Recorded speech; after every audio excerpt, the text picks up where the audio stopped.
బుధవారం రోజు జరిగిన మూడో వన్డే మ్యాచ్తో టీమిండియా శ్రీలంక పర్యటన ముగిసింది.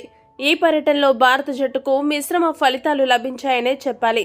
టూర్ ఆరంభంలో టీ20 సిరీస్ని క్లీన్ స్వీప్ చేసి ఎదుర్కొట్టిన భారత జట్టు వన్డే సిరీస్లో అదే జోష్ కొనసాగించడంలో మాత్రం వెనుకబడింది.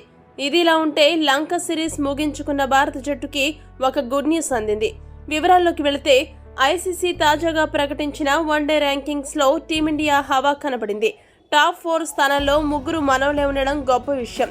శ్రీలంక వన్డే సిరీస్లో ఎవరి సంగతి ఎలా ఉన్నా టీమిండియా కెప్టెన్ రోహిత్ శర్మ దూకుడు మాత్రం మామూలుగా లేదు. టీ20 వరల్డ్ కప్ తర్వాత లంకతో జరుగుతున్న వన్డే సిరీస్తో కంబ్యాక్ ఇచ్చిన రోహిత్ శర్మ తొలి 2 వన్డేలో 2 అర్ధ సెంచరీలు బాధేశాడు. మిగతా బ్యాటర్లంతా ఫెయిల్ అయిన చోట రోహిత్ శర్మ మాత్రం ధనాధన్ ఇన్నింగ్స్ ఆడుతూ అదరగొడుతున్నాడు.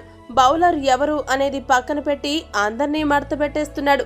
బౌండరీలు, సిక్స్ల వర్షం కురిపిస్తూ స్లో పిచ్లపై ఎలా బ్యాటింగ్ చేయాలో చేసి చూపించాడు. దీంతో రోహిత్ ఐసీసీ ర్యాంకింగ్స్ లో తన సత్తా చాటాడు.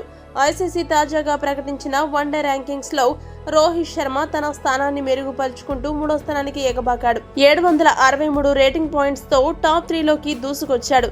ఇదే క్రమంలో మరో టాప్ బ్యాటర్ విరాట్ కోహ్లీని కూడా హిట్ మ్యాన్ అధిగమించాడు. ఈ టాప్ బ్యాటర్స్ లిస్ట్ లో 4వ స్థానంలో కోహ్లీ నిలవగా భారత యంగ్ బ్యాటర్ శుభ్మన్ గిల్ 782 పాయింట్లతో 2వ స్థానాన్ని దక్కించుకున్నాడు.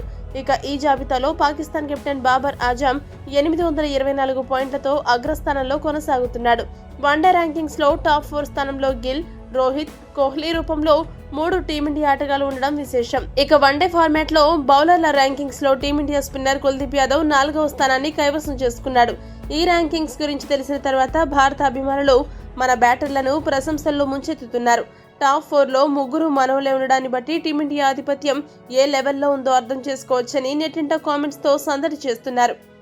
ఈ వీడియో కనుక మీకు నచ్చినట్లయితే లైక్, షేర్, కామెంట్ చేయండి. మరిన్ని స్పోర్ట్స్ అప్డేట్స్ కోసం మా ఛానల్ సబ్స్క్రైబ్ చేసుకోండి.